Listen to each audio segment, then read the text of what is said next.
Hello and welcome to Dragnet Live from OTRGold.com. I'm your host, Austin Bach. Thank you for being here. Sorry, I just had something in my throat right there when I had started talking. If this is your first stream, we're here every Monday, Wednesday, and Friday at 9 a.m. Pacific, listening to one episode of Dragnet until we have listened to all 310 episodes currently available. Today, we're going to be listening to episode 121, the Big One ad. It was originally broadcast. Where was it? October 4th, 1951, and it's about a gang of criminals who masquerade as legitimate auto dealers and start swindling people in Los Angeles. The chat is already blowing up. That's great to see. Thank you all for being here. Good morning to So Over It, Bonnie Smith, Film Noir Buff, Joshua, Addy, Life with Roscoe, Emperor Penguin. Everyone must have got a lot of rest this weekend because we're all here on time and ready to chat. So if you'd like to join the chat, you just got to subscribe to the channel. That's it. Doesn't cost anything. Please click that button. Also, if you like today's show, like it as well, please. I'm going to go through. I'm going to have to catch up on all the messages after the show starts. But right now, I'll give you some historical context, and then I'll share my screen and we'll get started. So the week this episode was broadcast, Jackie Gleason debuted the character of bus driver Ralph Cramden on the first The Honeymooners skit. From the Cavalcade of Stars. 2 days after this, it was a little slow the week before, so I'm going to give you something that happened 2 days after today's broadcast. Joseph Stalin proclaimed the Soviet Union has the atomic bomb. So, tense times. No matter, it doesn't really seem like it. It seems like any period of history has had its stressors. Let's see here. Did we get any birthdays this week? Nope, not this week. Oh, the American cereal manufacturer Will Keith Kellogg died at 91, but he died 2 days after today's broadcast. So if you're still eating breakfast today, eat a bowl of cornflakes or something and just think of Will Keith Kellogg. All right. Wow. Thank you, Life with Roscoe, for gifting a channel membership. Appreciate that. Appreciate the support. Thank you very much. Okay, here we go. Sharing a screen. Let's get started.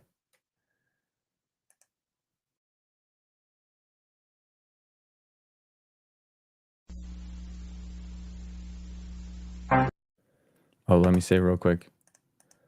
This one, I listened to the bit at the very beginning. The next couple episodes that we have, the recordings aren't super clear. So it's going to be a little fuzzier than normal. My apologies. That's how it is sometimes with these historical artifacts. It's all we have. It's the best we have. So we're going to listen to it. But my apologies in advance for the scratchiness of today's episode. The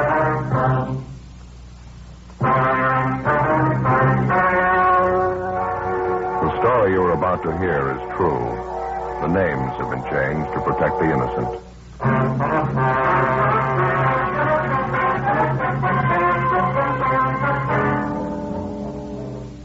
You're a detective sergeant. You're assigned to auto theft detail. A gang of criminals masquerading as legitimate auto dealers start to work in your city. Innocent people are cheated out of thousands of dollars. The thieves are clever. They work a foolproof formula. Your job? Stop them.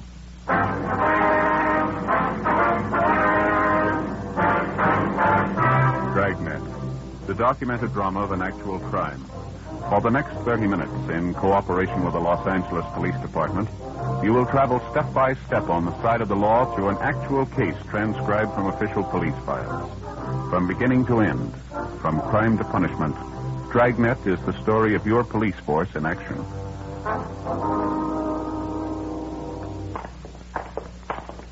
It was Tuesday, February 19th. It was chilly in Los Angeles. We were working the day watch out of auto theft. My partner's Ben Romero. The boss is Captain Nelson, and my name's Friday. We were on the way out from the office, and it was 10:25 a.m. when we got to the corner of 38th Street and Maxbury Avenue. The Greenleaf Day Nursery School. Mrs. Palmer, is that right? Oh, I think so. Just a minute. I've got it written down. Yeah. Mm-hmm. Excuse me, ma'am. Look at the Palmer, the one. Policeman, Martin Romero, Friday. Oh, yes, Carl. Going to get all about it. Is that it? Yes, ma'am. We've been handling similar complaints the last month or so. We'd like to have you tell us everything that happened in your case, if you would, please. One of the most underhanded things I've ever heard of, Sergeant. It would have been the same thing if he'd held me up with a gun, just out-and-out robbery. Now, could you give us some of the details, ma'am? How you were first approached on the deal? Excuse me a minute, please. Children, time to go inside now. We're going to color pictures with the crayons this morning. Mrs. Johnson has them all ready for you inside. Bruce, Michael, Sandra, go along now. Inside, everyone. Certainly wish the warm weather'd hurry up and come. Children always raise such an uproar when we have to keep them indoors. Worst part of running a day nursery the winter months. Yes, ma'am, I suppose so. Now, about your automobile, Miss Palmer, we understand you had it up for sale. You advertised in one of the local newspapers, is that right? Yes, that's right. I ran one of those 3-day want ads over the weekend, Friday, Saturday, and Sunday. I thought I'd get more for my car if I sold it myself. I mean, instead of selling it to a used car lot. Yes, ma'am. How many answers did you get on your want ad? Well, just the one way it turned out. This man came out and looked at my car first thing in the morning. He offered to pay me exactly what I was asking for it, so I sold it to him. That's just the way it went. Who was this man, Mrs. Palmer? Was he representing some auto company? Yes, he said he was anyway. He gave his name as Joseph Newhall. I've got his card inside. Said he was a buyer for Dan Barton's used car lot on South Cat Street. Nicely dressed man. He made it all seem so honest. How was the deal arranged? Could you tell us? I mean, transfer the car, payment, and so forth? Well, he gave me a check for $50, sort of a down payment to hold the car for him. It was a certified company check. I see. He told me he'd be back that afternoon with a certified check for the full amount of the car, $800. Did he take your car with him then? No, he didn't. That's why I had no reason to be suspicious. He left me the check for $50 and said he'd be there with the money. Said in the meantime, one of the employees from the used car lot might be along to pick up the car to save me the trouble of driving it downtown myself. Mm-hmm. Same M.O., Joe, all the way. Yeah, looks like it. Well, how did it go after that, Miss Palmer? This worker from the used car lot came to the house to pick up the car about 1 o'clock that afternoon. Gave me a check for the full amount of the car, and I gave him the pink slip. Had a pair of white coveralls on, lettering on the back of them, Dan Barton's used cars.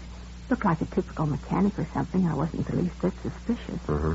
How about the buyer, this Joseph Newhall? Did he show up later in the day? No, he never came back. I've never seen him since. Haven't seen my car either. I called that Dan Barton's used car lot the next morning, and they told me they never heard of Joseph Newhall. Just made me sick, officer. I can't afford to lose the money I had in that car. Yes, ma'am, we understand. The same thing's happened to a dozen people like you around the city. Do you remember what this man Newhall looked like, Miss Palmer? His physical description, maybe the clothes he was wearing? Yes, I've got it all written down, Sergeant, in my diary. Would you like to step inside, please? I've got my little office at the back of the school here. All right, thank you very much.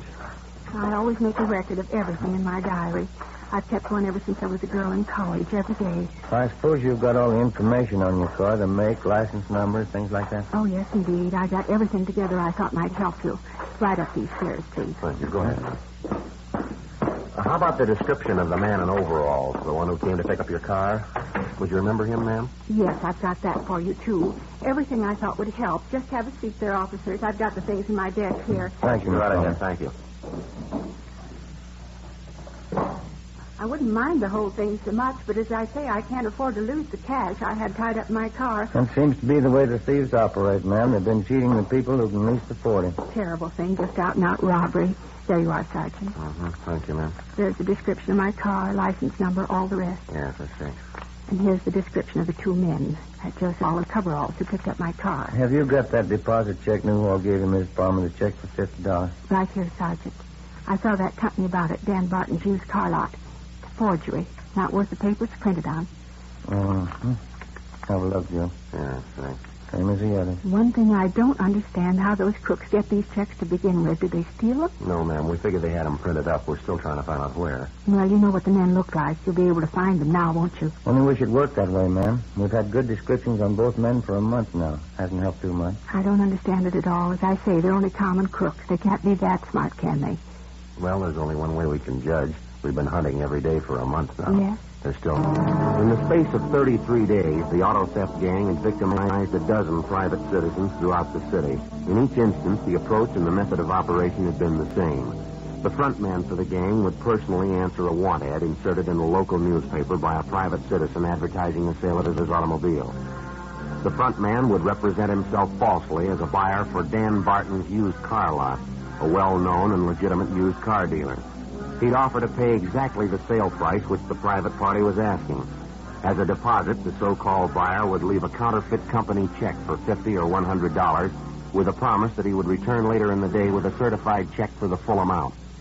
After a few hours, another man posing as an employee of Dan Barton's used would call for the car and drive it away. Neither the car nor the so-called buyer were ever seen again. All efforts to trace them went for nothing. 11:40 a.m. Ben and I went back to the office and got out a broadcast and a supplementary APB on Mrs. Palmer's car and also on the phony car buyer who called himself Joseph Newhall. After lunch, we met with Sergeant Grimsby, one of the other 4 men out of auto theft detail who were working the case with us. How'd you make out this morning, Army? That did go anywhere at all? Wasn't bad as far as it went. We found the place where they had the printing done. Yeah, where was that? Small cut in the valley. Printed up the phony checks with that heading on it. Dan Barton's used car lot. Got out some business cards for him, too.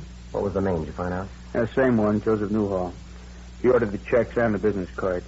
Printer described him for us, same guy. Where's it go from there? No place. The printer told us Newhall had a car. He couldn't give us a license number. Couldn't even remember the make or the body style. Thought it was a late model car, that's about all. No, that's not much help. No address on him either. It was a will call order paid for in cash. If Newhall comes back, is it? Yeah, it's covered. I don't figure there's much chance Newhall's going to do that. He ordered enough checks printed up the first time last a year. Well, I guess that's one lead we can forget. How about that special run the stats office made for us yesterday? Anything come out of that? No, nothing. All the possibles on the list were checked out, all of them clear. Nothing from Barton's used car lot either. Everybody on their staff's been checked out, all their ex-employees, too. No sign any one of them might have had a hand in it. Yeah. Oh, either of you seen the captain since this morning? No, why? Well, that idea we were talking over at the last meeting, he figures we'll go ahead with it this weekend. How's he figure on working, Army? Personal contact? Yeah, that's right. Most of the private parties who want to sell their cars themselves use that want ad deal over the weekend. They get a special ready Saturday and Sunday. I know. Thursday night's the deadline for having the ads in if they're going to run the full weekend. And that's when we start working on it. We get in touch with every private party who's filed a want ad for the weekend advertising a sale of their car, huh? Yeah, we'll contact them by phone, every one of them. We advise them that if anybody representing themselves as a buyer for Dan Barton's used car lot answers their want ad, they're to get in touch with us right away. If they can't stall the man long enough, we tell them to accept the all information on the man the car is driving. It ought to work out. If we can get any kind of cooperation, it's going to be a big job. We'll have to cover all the want ads and all the papers. We've got a good description of that phony buyer, Joseph Newhall. If they planted a want ad in one of the papers, maybe he's the one in the gang who brought the ad in. It's possible one of the ad takers might remember him. Might be worth checking anyway. Well, could be. They might have phoned in the ad, too. That wouldn't help much. Might as well it's not foolproof, but it's a different approach. It's a plan anyway. We've tried everything else we can think of to reach the thieves. I get it. Auto theft, Friday time. Yes, sir. Mm-hmm. When was that? I see. Yeah, mm-hmm. Yes, as soon as we can. Thank you, sir. Well, maybe we won't have to wait for the weekend. What do you mean? A man out in Echo Park. He runs a candy store out there. He advertised his car for sale in this morning's paper. Said the first one to answer it was a buyer from Dan Barton's used car lot. Gave his name as Joseph Newhall. Looks like the same M.O. Mm-hmm. They make a deal? Well, the candy store owner wouldn't go for the deposit check. He wanted the full amount. Said the deal didn't sound right to him. How does it stand now? Well, Newhall said he'd come back with a check for the full sale price. When? 8 o'clock tonight. 2:20 p.m. We drove out and questioned the candy store owner further. His description of Newhall tallied with the others, but again, the potential victim had failed to get any kind of a description of the car Newhall was driving or the license number. Ben and I staked out at the house. 8 p.m. came and went. The suspect failed to show. By midnight, there was still no sign of him. Well, the way it shaped up, Newhall apparently had a policy of making a deal at first contact or forgetting about it. He probably figured that if a person was at all suspicious, the interval would give him time to check, and Newhall wasn't giving away any odds. All day Wednesday, the stakeout went on. No sign of the suspect. On Thursday night, the local newspapers gave us lists of names and phone numbers of all private parties who had ordered want ads for the coming weekend to advertise the sale of an automobile. We divided up the names, and 6 of us took turns on the phones and started calling each party. We warned them about the car theft ring and advised them of what steps to take in the event Joseph Newhall or one of the other gang members approached them with the proposition to buy their car. One of the private parties we contacted was a Mr. Roy Harmon. Then got on one and got in the thing we'd prepared. Sergeant Ormsby used the other extension and called another party running an ad. Sergeant Orange, Los Angeles Police Department Auto. How's that, sir? Yes, and one of the gang usually goes under the name of Joseph New. Contacted it all. Right, thank you, sir. What was that all about? Man by the name of Harmon runs a cocktail lounge out on South Cole. He took in a check over the bar last night, company check from Dan Barton's used car lot. Says it was signed Joseph Newhall. Well, he ought to remember who passed it. He does. I got it right here. A man by the name of Frank Curtis. He's a regular customer at the bar. Harmon says this Curtis came in the place last night with a man in a dark suit, and the man seemed to be a friend of Curtis's. Yeah. Well, I asked him what the friend looked like, and he described him. It was Newhall. Mm-hmm. What about that check business? Harmon says he was tending bar at the time. Told me this Frank Curtis and Newhall had quite a few drinks together, and they ran out of money. Newhall wanted to cash a check, but Harmon said no, he didn't know him. Mm-hmm. Well, this Frank Curtis is a regular customer at the bar, and he offered to endorse the check for Newhall. So Harmon said okay, and he cashed it. Well, how well does Harmon know this customer of his, this Curtis? Pretty well. Lives across the street from him. We checked Frank Curtis through R&I, but he had no previous criminal record. We left the rest of the list for the other men, and Ben and I drove out and talked to Roy Harmon, the owner of the cocktail lounge where the suspect Joseph Newhall had cashed a check with the help of his friend, Frank Curtis. Harmon told the same story he'd given Ben over the phone. Curtis was a long-time neighbor of his and a steady customer at his cocktail lounge. As for Newhall, he'd never set eyes on him until the night before. Harmon gave us the home address of Frank Curtis, and we checked it out. Mrs. Curtis answered the door and told us that her husband Frank was working the newly inaugurated night shift at an aircraft plant in the south end of the city. Ben and I drove down to the plant, and after checking with the personnel office, we finally located Curtis at his work.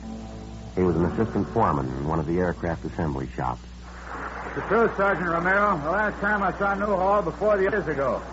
We used to work at a work plant together. What's the matter anyways? You done something? We understand you endorsed a check to Newhall for $50. You know him that well? I mean that you'd endorse checks for him? Well, maybe I shouldn't have. Wife's always telling me I'll be more careful who I'm signing checks for. Well, what happened anyway? Wasn't the check any good? Do you have any idea where we could find this friend of yours, this Newhall? Well, I don't know. During the war, he and his wife lived in this housing project off North Main. I know they moved from that place, though. Yeah. As a matter of fact, old Joe didn't tell me where he was living. I gave him my address, told him to drop over for a beer sometime. Don't remember getting his address, though. Couldn't tell me what this is about, huh? Just a routine check. We'd like to locate Newhall, that's all. Got a few questions we'd like to ask him. Excuse me, we better watch it here, Sergeant. Yeah. Men coming through with that jig there. Okay, fellas, straight on through, all clear. Ready for fin assembly, down to 3. We're getting busy again, all right. Seems like the old swing shift days all over again. 4 years. Yeah, you mentioned a minute ago that Newhall is married, Miss Curry. Yeah, that's right. What about his wife? Can you tell us anything at all about her? Betty? No, I don't think so. Her and Joe seem to get along all right. Got along pretty well, matter of fact. Nice girl, Betty. I never minded her much. The Newhalls have any children? Do you know that? No kids. Both of them work, her and Joe. Uh-huh. Would you know if Newhall's wife is still working? I don't know. Probably is. But yeah, matter of fact, she is. Joe happened to mention it the other night when we were talking. Just happened to think of it. No, go ahead. Well, I remember I asked about Betty, and he said she was still working. Same old place, same old job, that's all. Where is this place she works, do you know? Yeah, City Hall. We continued questioning Frank Curtis, and he told us that to the best of his knowledge, the suspect's wife, Betty Newhall, had a civil service rating and that she'd worked as a file clerk in the record room of one of the bureaus in the municipal. The next morning, Ben and I got in touch with the civil service officials at the City Hall, and they got out a tracer on the wife of the suspect. 11:20 a.m. I got it. Auto theft Friday. Yes, sir. How's that? I didn't hear it. When? Yeah, I see. Yes, sir. Right. We'll check with you in about an hour. Bye. I don't know why we always have to do it the hard way. Why? What was it? The call back on Newhall's wife. Most of it checks out just the way Curtis told it. What's the rub?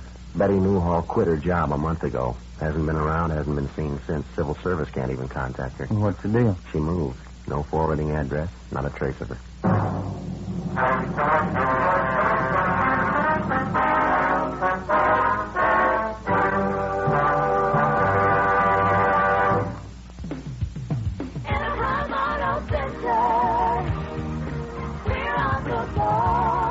Exit Ball Road off the 57 freeway. Light up the holidays with a new vehicle from Anaheim Auto Center. We'll make your holiday dreams come true at Anaheim Auto Center with our incredible savings and huge discounts. Need some extra money for the holidays?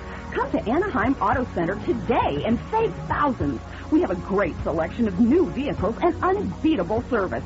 Light up your holiday season today at Anaheim Auto Center. We want you to be completely satisfied. The holidays are the perfect time to buy a new vehicle. Why go anywhere else? We have it all at one convenient location near the Anaheim Pond. So light up your holiday season with a great new car or truck from Anaheim Auto Center. Anaheim Auto Center, we're on the ball. Exit Ball Road off the 57 freeway. KNX 1070 News Radio.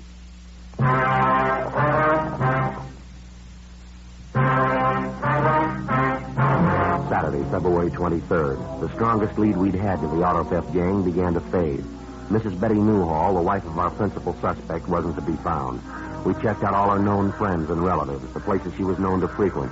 There wasn't a trace of her. Then got all the available information on her from the Civil Service Office, and we got out a broadcast in the supplementary All Points Bulletin. We found out she had a 10-year-old son, so we checked with the Board of Education to see if the boy was registered in one of the city schools. He wasn't listed. Still no response. We stayed on it. In the meantime, the weekend was wearing past the halfway point. The other two teams of men working the case were standing by, but apparently none of the private parties who were running want ads over the weekend advertising the sale of an automobile had been approached yet by either Joseph Newhall or some other member of the gang. If they did make a contact, it hadn't been reported to us. Saturday night, still no response. 8:50 p.m. Ben and I had some supper at Johnny Coken's place, and then we went back to the office. Not a bad meal at all, huh? Pretty fair for a Saturday night. Good soup. Yeah, it's nothing like that corn chowder Johnny puts out. It's the best. I sure wish you'd do something about that coffee. It's like taking a shot of adrenaline, isn't it? It is pretty strong and... Excuse me. Maybe that's what's giving me this heartburn. Where's Ormsby? I thought he was covering. So did I. He was here when I left. Joe, Ben? Hi, Army. Thought we lost you. I'm taking a call from Hollywood Division. Good piece of news. What's that? Newhall's wife, they found her. At approximately 25 minutes past 8 that night, a dark-haired woman in her late 30s had brought a young boy into a pharmacy in the Hollywood area. Apparently, the woman had been drinking, but she was not intoxicated. The young boy with her, whom she identified as her 10-year-old son, was badly cut and bruised about the face and head. The woman insisted that the pharmacist on duty treat the boy and attend to his injuries. After arguing with the woman, the pharmacist called the Hollywood Receiving Hospital. An ambulance was dispatched, and the boy and his mother there for treatment. At Hollywood Receiving, the woman gave her name as Betty Harrison, and her son's name was George Harrison. But a routine identification check by officers next door at the Hollywood Division Station disclosed her true name as Mrs. Betty Newhall. The desk sergeant ordered her held for interrogation and notified our office immediately. 9:30 p.m. Ben and I arrived at the Hollywood Division. Your boy George, Mrs. Newhall, how did he happen to get beat up like that? It's pretty bad for a little fellow. I warned Joe about hitting little George. I told him if he did it again, I'd walk out. Well, I did walk out. I don't care what happens to him. You mean the boy's father did that to him, beat him up like that? He's not George's father. Second marriage. My name used to be Donnelly. I had 2 kids. One died. Uh-huh. When the divorce came through, I got custody of George, and I married Joe Newhall. You know why we're looking for your husband, Ms. Newhall? Yeah, I think so. Why do you think so? Car business. I knew what he was doing. Do you have any idea at all where we can find your husband? I'm not sure. He might be a lot of places. Just can't get over what he did to George. No reason at all. Kid came home and asked if he could go to the show. Husband got up and slapped him. He's been drinking quite a bit. He hit the kid with his closed fist, kept hitting him. A grown man slugging a 10-year-old kid like that. Mm-hmm. I don't care about any man where George is concerned. Nobody's going to treat a kid of mine like that. You said you knew about your husband's dealing in the car business, Mrs. Newhall. How much do you know about it? I didn't have any part of it, I can tell you that much. It was his idea from the beginning, my husband's. Got the men together to work the racket. He made all the plans. He gave all the orders. How is it you quit your job at the city hall in such a hurry? My husband's idea, I guess. He thought if anything happened, he didn't want to be traced that easy.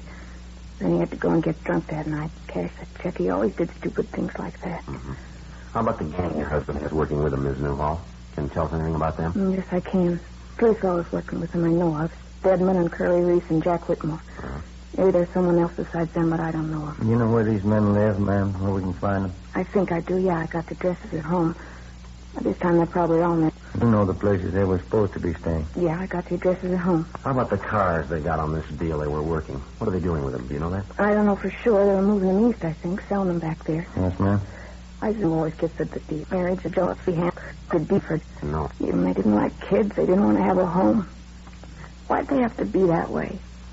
Well, I'd like to ask you something, if I could. Yeah. Why'd you marry him? 10:43 p.m. We stopped at the Newhall apartment on the way back to the city hall, called the office, and arranged for a stakeout. The wife of the suspect, Betty Newhall, gave us the names and addresses of the people she knew to be working with her husband, Joseph Newhall, in the auto theft gang. She had no information to offer on the cars they might be driving. When we got to the office, we took a complete statement from Mrs. Newhall, and then she was booked in at the main jail on suspicion of grand theft auto. 11:09 p.m. Together with Wilson and Ormsby, we started checking out the addresses of the gang members. Our first 2 stops, we got nothing. On our last 2, we did a little better. We picked up a Jack Whitmore, Curly Reese, and a Carl Stedman, 3 of the names which Mrs. Newhall had mentioned. We took them downtown and booked them in at the main jail. That still left the principal suspect, Joseph Newhall, unaccounted for. At 1:45 a.m. the next morning, we got a tip as to his whereabouts, a small hotel on East 1st Street. We checked it out. The man answering Newhall's description was registered in room 209 on the 2nd floor. We got a pass key from the room clerk on duty and started up the stairs.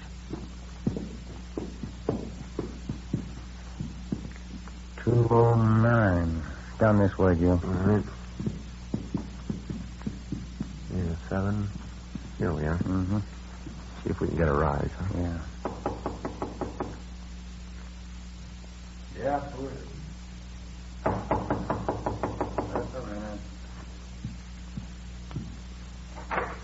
Yeah, police officers. All right, hold it there, Mr. Down, Ben. Yeah. Hey, what is this? What's this all about? You generally sleep with your clothes on, Newhall? Look, I don't know what you're talking about. What is this, a shakedown? He's clean, Joe. I'll check his bag. Hey, now, stay out of those things. You haven't got any right breaking in here like this, going through my property. Let's relax, Newhall. This won't take long. 2 full pads of them, Joe. Find them in his suitcases. Company checks. Dan Barton's used car lot. We talked to your friends, mister. We got one side of the story. You want to come downtown and give us yours? You get nothing from me, not unless I see my lawyer. You can't hold me on any charges. Grand theft auto, Newhall. We've got the witnesses. We've got the evidence. If you've got something to say, say it. If you haven't, we'll get along downtown. You haven't got anything on me. You haven't got enough to hold me an hour. We're going to give it a try. For a full 5 hours, we questioned Newhall, both at the hotel and later downtown in the interrogation room.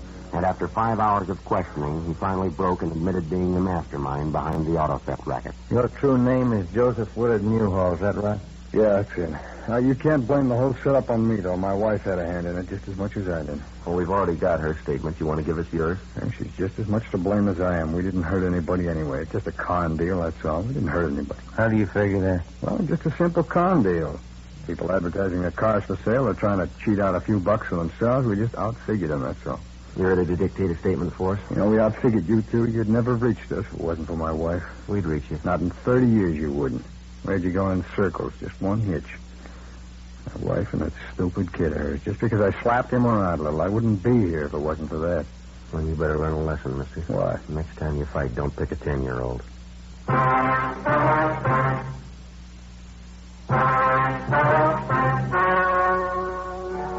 The story you have just heard was true. The names were changed to protect the innocent. On May 29th, trial was held in Superior Court, Department 87, City and County of Los Angeles, State of California. In a moment, the results of that trial.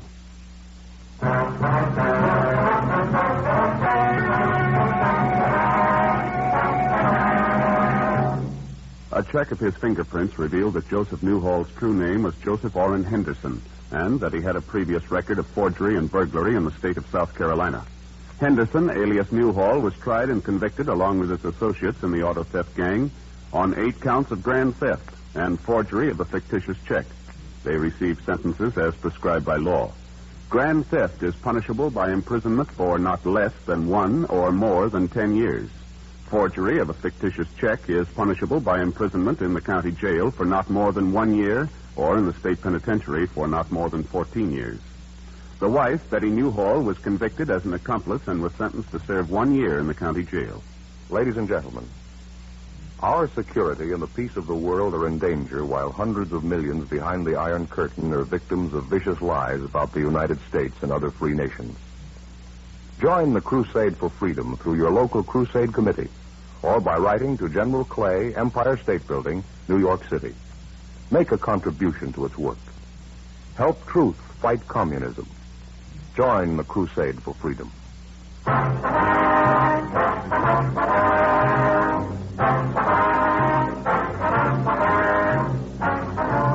You have just heard Dragnet, a series of authentic cases from official files.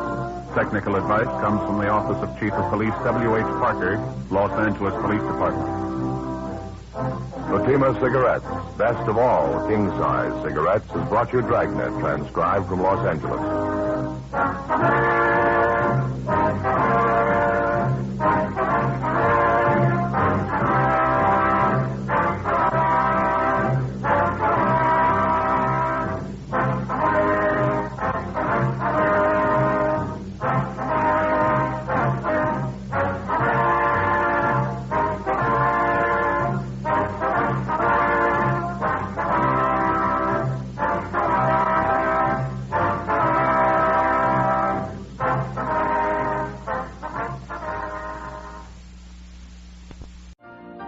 You've been listening to the OTR Gold Network. Find more classic radio at otrgold.com.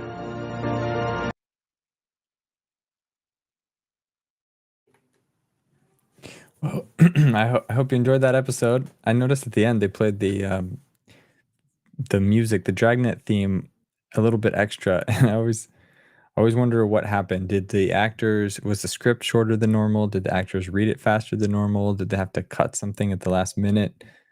But it is a nice thing to have a live orchestra in there that you can just keep playing the song over and over again until you fill up your allotted time.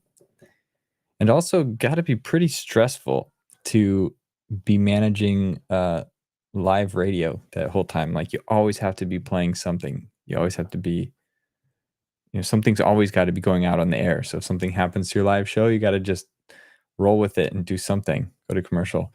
It's probably easier now because you have a bunch of pre-recorded segments you can play with, but I'm sure it's still challenging. I don't know if I shared this before. Here comes a tangent.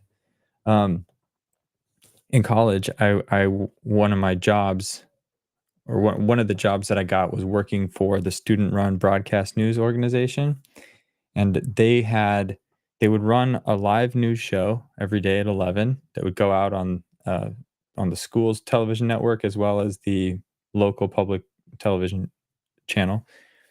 And then they would want those things clipped and put online so that these student journalists would have highlight reels to show. They could show, snippets and put it in their portfolios for applications to like non-school affiliated networks. But anyway, my job was to build out that website and help with that.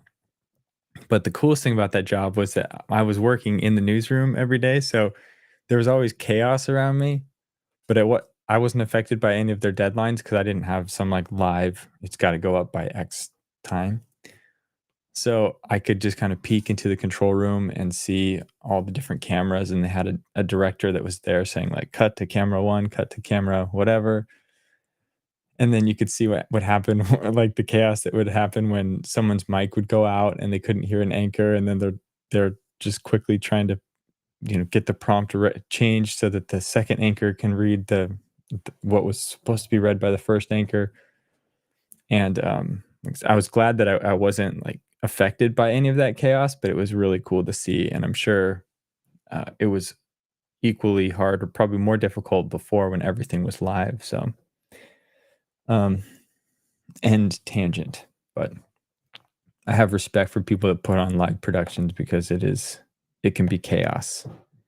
And oftentimes when you're watching it, you don't really know because they do such a good job handling it. So kudos to anybody that works in broadcast media. Let's see, any last chat things coming in? People are asking if it's Stacey Harris. I don't know which character you're talking about, Paul. Let me put this one up on screen. And Stacey Harris is not someone that I'm like totally tuned in to what their voice sounds like now. So I always just wait for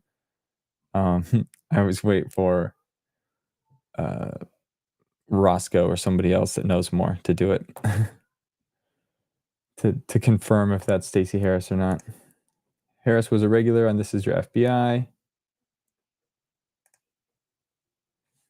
The AFRS prints have it even longer. Sam, I don't know. Are you talking about the Dragnet theme at the end? Perhaps? Yeah, maybe because they didn't have advertisements. They just played the thing over and over.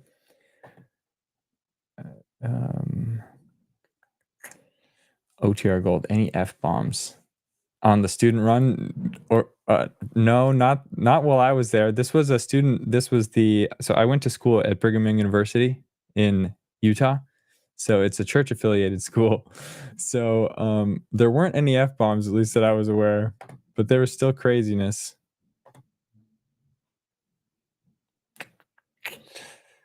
New YouTube channel, Austin's Tangents. Yeah, maybe. I had a radio in college. You worked at a radio station or you just had a radio? You gotta tell me more about this. Oh, you had a radio station affiliated with the college you went to, probably? I don't know. Give us more details. Oh, here it is. Right here. I mean, I had a radio show. Nice. Were there any recordings of this? Can we listen to Addie on the radio? If yes, please put it in a comment down here. I'm sure I'm not the only one who wants to hear you on the radio. Yeah. Sam knows. Sam knows the why. Brigham Young University. No booze, no beards. Yeah, well, even if I wanted a beard, I couldn't grow one. Anyway, that's it for today. No more tangents from me. Thank you all for being here. Appreciate you tuning in every week, every 3 times a week. I would love to see you here on Wednesday for our next stream, 9 a.m. And then this Friday, we have a not members only stream. This is a classic movie night. We're going to watch Odd Man Out. So tune in for that, another film noir. And until then, have a good one. See ya.